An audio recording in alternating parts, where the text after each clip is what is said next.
Samuel Johnson, 1755, published his famous dictionary. Inside, he defined the word job as vulgar slang, a low word respectable people shouldn't even say. So what did everyone do before jobs existed? The answer reveals a hidden world of work stranger than anything you learned in school. Ask someone what people did before jobs and they'll say farming or trading. But that's like saying before smartphones, people just talked.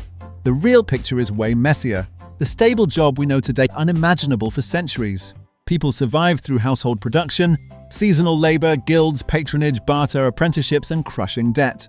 A whole hidden system that reshapes everything you thought you knew about work.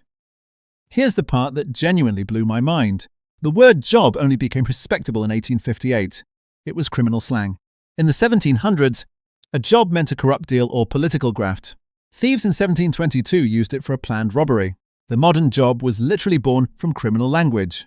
But the real lives people lived before that, through household production and seasonal work, were intricate systems that hide a dark secret.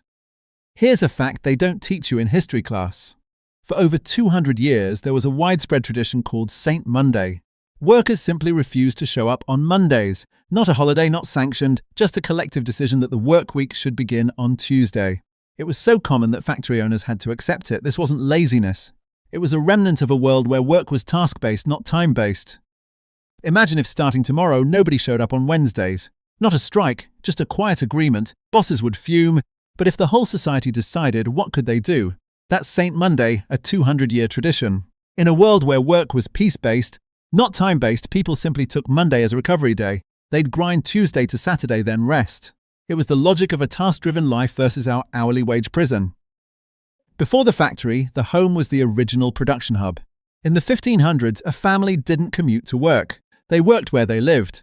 Spinning wool, weaving cloth, baking, brewing, making candles, soap and furniture all happened under one roof. Children learned by doing, and the line between work and life barely existed. When factories emerged, the biggest shock wasn't the machines. It was the brutal separation of work from home.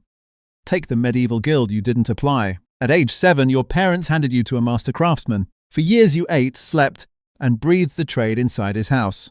After that apprenticeship, you roamed as a journeyman, and to finally become a master yourself, you created a masterpiece. If the guild elders rejected it, you stayed a journeyman forever. The guild was your work, your identity, your entire world. It was a life sentence, not a job. Now for the dark side. Before the modern job, one of the most common ways to survive was to sell yourself. Indentured servitude wasn't just for criminals. Thousands of poor Europeans traded 4 to 7 years of their labor for a ticket across the Atlantic. Your time, your body, your skills belonged to a master who could buy and sell your contract like property. It was employment stripped of choice. You couldn't quit and your boss literally owned you. By some estimates, half the white immigrants to America in the 1600s arrived this way.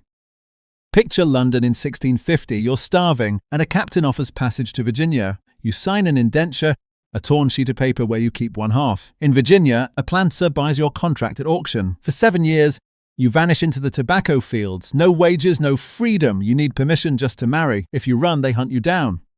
When the contract finally ends, maybe you receive a cheap suit and a patch of land. You are free, but your body is broken. That was the job for a huge chunk of early America. So far, we've seen that before the job, work was household-based, guild-controlled, or a brutal human contract. But here's what connects them. None of these were jobs in our sense. They were personal relationships. Your boss was your father, your master, your owner. And that leads to a startling twist, because the birth of the job wasn't just economic. It was a psychological earthquake. If you're finding this fascinating, subscribe now, because we are about to flip the entire story on its head.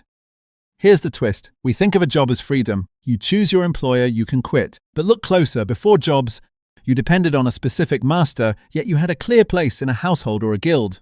With the rise of the factory, we traded personal dependence for impersonal dependence. You still needed money, but now you relied on a faceless corporation that could fire you tomorrow. The job gave us mobility, but it stole our belonging. And now, with the gig economy, we're looping back to piecework, minus the protection of a master's table. Zoom out and it hits you. For most of history, people worked to live. They didn't live to work. The concept of full-time employment as a 40-hour-a-week identity is a blip. Barely 150 years old, maybe 6 generations. The clock, not the sun, began to rule our bodies. Before the job, tasks filled the day. After, hours filled the tasks. This shift was so dramatic that people literally had to be taught how to obey the factory bell, how to show up on time, how to exist by the schedule. The job didn't just define what we do, it rewired how we perceive time itself. Okay, but here's the part that genuinely surprised me. The weekend, Saturday and Sunday, didn't exist before the job. In a task-based world, days off were scattered through the year, holy days, market days, fairs. St. Monday was a floating day of rest. But factories needed reliable shifts, so they standardized rest. The 2-day weekend wasn't a gift. It was a compromise after centuries of labor struggle. So when you enjoy your Saturday, thank the industrialist need for worker maintenance, not tradition. Quick bonus fact, the word job probably comes from gob, meaning a lump or mouthful. So a job was a chunk of work you bit off. That's why we still say a piece of work. And here's another. Before 1920, there were no job descriptions. You just showed up and did what the master told you. Imagine a world without endless bullet points. That first job description in 1920 came with scientific management, when factories decided to define exactly what a worker does. That gave us the modern bureaucratic nightmare. Also, the phrase "on the job" meaning hard at work popped up in 1882, turning low slang into a badge of honor. So the next time someone tells you to get on the job, remember, you're speaking ancient criminal slang. Let's stitch it all together. In 1755, job was vulgar slang. By 1858, it meant a paid position. Before that, work was at home in guilds or bonded labor. St. Monday defied time-based work. Then factories taught us to clock in and out. The weekend was invented as a maintenance break. Now the gig economy drags us back to piecework, Uber, TaskRabbit, just like the 1550s job of work. The circle closes. The job is just a temporary historical arrangement, not a permanent feature of human life. So next time Monday Dread hits, remember, the job is a recent experiment. For most of history, humans worked by seasons, not punch clocks. Your anxiety is the echo of factory whistles. You're not failing at the job market, you're sensing it's crumbling. The real shift isn't to a better job, but to a life where work is a piece, not the whole. That's the old way, and it might be the new way too. So, what's the one thing you'd do if you never had to work a traditional job again? Tell me in the comments. I read every single one. And if you want more mind-bending history that changes how you see the everyday, hit subscribe. As they might have said in 1755, may your days be filled with jobs of work, not low, mean, lucrative, busy affairs. Thanks for watching.